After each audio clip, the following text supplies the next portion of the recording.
Assalamualaikum warahmatullahi wabarakatuh. Halo semua, saya Ilena Wangsari akan mempresentasikan bab 16 dari buku konsep sistem operasi Wiley dengan topik keamanan atau security. Tujuan bab 16 adalah bagaimana sistem komputer dapat diserang dan bagaimana cara melindungi sistem tersebut menggunakan berbagai teknik. Jadi pembahasan pertama adalah pembahasan tentang ancaman dan serangan keamanan. Yang kedua, menjelaskan konsep enkripsi, autentifikasi, dan hashing. Ketiga, mengkaji penggunaan kriptografi dan menjelaskan mekanisme pertahanan keamanan. Konsep keamanan dan perlindungan, keamanan, security, dan perlindungan atau protection merupakan dua konsep penting, yaitu keamanan menjaga integritas dan kerahasiaan sistem, sedangkan perlindungan protection merupakan mekanisme pengendalian akses terhadap sumber daya.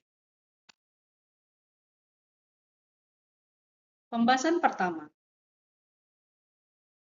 ancaman dan serangan keamanan. Pengertian dari ancaman adalah atau threat adalah segala sesuatu yang berpotensi menyebabkan kerusakan, kehilangan data, atau gangguan terhadap sistem informasi. Sedangkan serangan keamanan atau attack adalah tindakan yang dilakukan untuk mengeksploitasi kelemahan sistem sehingga dapat mengakses, mencuri, mengubah, atau merusak data. Ancaman dan serangan keamanan dapat berasal dari faktor internal maupun eksternal, baik yang disengaja maupun yang tidak disengaja. Jenis-jenis ancaman keamanan yang pertama adalah ancaman internal, dan yang kedua adalah ancaman eksternal. Dan yang ketiga adalah ancaman alam atau lingkungan. Jenis-jenis serangan keamanan. Jenis-jenis serangan keamanan yang pertama adalah malware attack, yang kedua adalah phishing, ketiga DDoS atau denial of service DOS, dan yang keempat adalah man in the middle, dan yang kelima adalah password attack. Selain itu, ada juga yang keenam, yaitu SQL injection.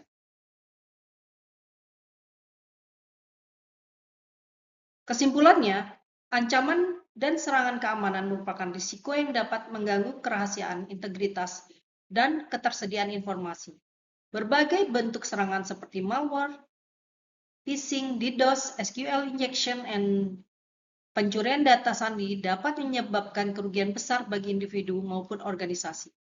Oleh karena itu, diperlukan kombinasi teknologi keamanan, kebijakan organisasi, dan kesadaran pengguna untuk melindungi sistem informasi dari berbagai ancaman cyber. Pembahasan kedua tentang konsep enkripsi, autentifikasi, dan hashing. Enkripsi adalah proses mengubah data asli menjadi bentuk yang tidak dapat dibaca menggunakan algoritma dan kunci tertentu. Tujuannya adalah menjaga kerahasiaan data sehingga hanya pihak yang memiliki kunci yang dapat membaca melalui proses deskripsi. Yang kedua, autentifikasi. Autentifikasi adalah proses untuk memverifikasi identitas pengguna, perangkat, atau sistem sebelum diberikan akses ke suatu layanan atau data. Dan yang ketiga adalah hashing. Hashing adalah proses mengubah data menjadi nilai unik dengan panjang tetap yang disebut hash value menggunakan fungsi hash. Hashing bersifat satu arah sehingga hasil hash tidak dapat dikembalikan ke bentuk data aslinya.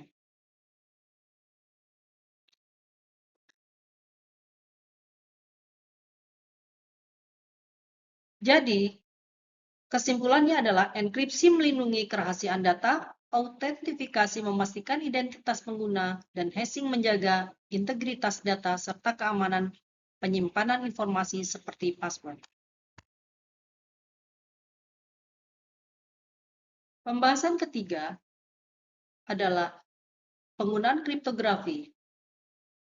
Kriptografi adalah ilmu dan teknik untuk melindungi informasi dengan cara mengubah data sehingga hanya pihak yang berwenang yang dapat membaca atau mengaksesnya. Kriptografi digunakan untuk menjaga keamanan data saat disimpan maupun saat dikirim melalui jaringan. Tujuannya untuk menjaga kerahasiaan confidentiality di mana data diubah menjadi bentuk terenkripsi sehingga tidak dapat dibaca oleh pihak yang tidak berhak.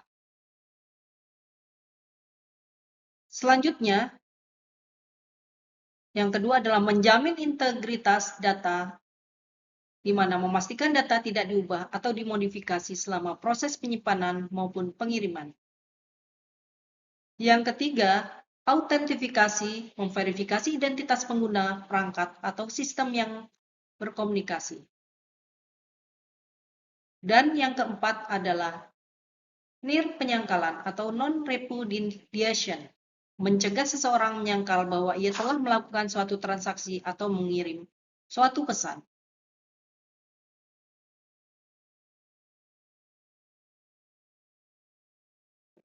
Jadi kesimpulannya, kriptografi berperan penting dalam menjaga keamanan informasi dengan melindungi kerahasiaan data, memastikan integritas informasi, memverifikasi identitas pengguna, dan mendukung keabsahan transaksi digital.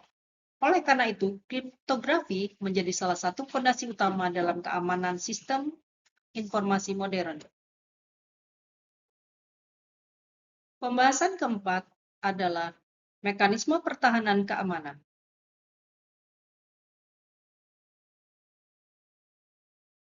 Pengertian dari mekanisme pertahanan keamanan adalah serangkaian metode, teknologi, dan prosedur yang digunakan untuk melindungi sistem informasi, jaringan, perangkat, serta data dari ancaman dan serangan cyber.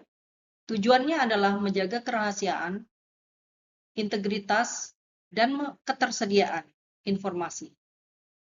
Jenis-jenis mekanisme pertahanan keamanan yang pertama adalah firewall, yang berfungsi sebagai penghalang antara jaringan internal dan jaringan eksternal. Firewall memantau serta mengontrol lalu lintas data yang masuk dan keluar berdasarkan aturan keamanan yang telah ditentukan. Yang kedua, antivirus dan anti-malware, perangkat lunak dan perangkat lunak ini digunakan untuk mendeteksi, mencegah, dan menghapus virus, ransomware, spyware, serta berbagai jenis malware lainnya yang dapat merusak sistem. Yang ketiga adalah sistem deteksi dan pencegahan intrusi IDS, IPS. IDS adalah Intrusion Detection System, mendeteksi aktivitas yang mencurigakan dalam jaringan. IPS atau Intrusion Prevention System tidak hanya mendeteksi tetapi juga dapat menghentikan serangan secara otomatis. Yang keempat adalah enkripsi data. Enkripsi mengubah data menjadi bentuk yang tidak dapat dibaca tanpa kunci deskripsi yang sesuai. Mekanisme ini melindungi data saat disimpan maupun saat dikirim melalui jaringan. Yang kelima adalah autentifikasi dan kontrol akses. Yang keenam adalah sidik jari. Yang keenam adalah pembaruan dan patch sistem pembaruan sistem secara berkala yang diperlukan untuk memperbaiki celah keamanan.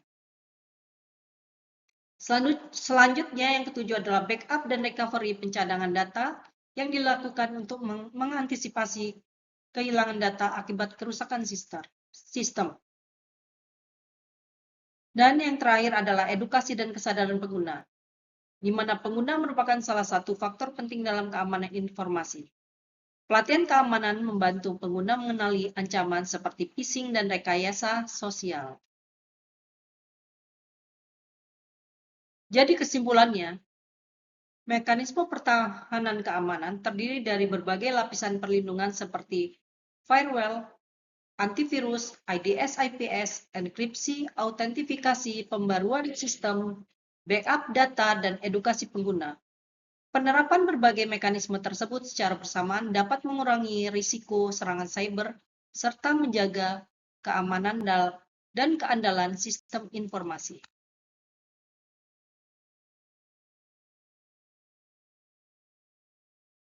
Demikian presentasi yang bisa saya sampaikan. Terima kasih atas perhatiannya. Wassalamualaikum warahmatullahi wabarakatuh.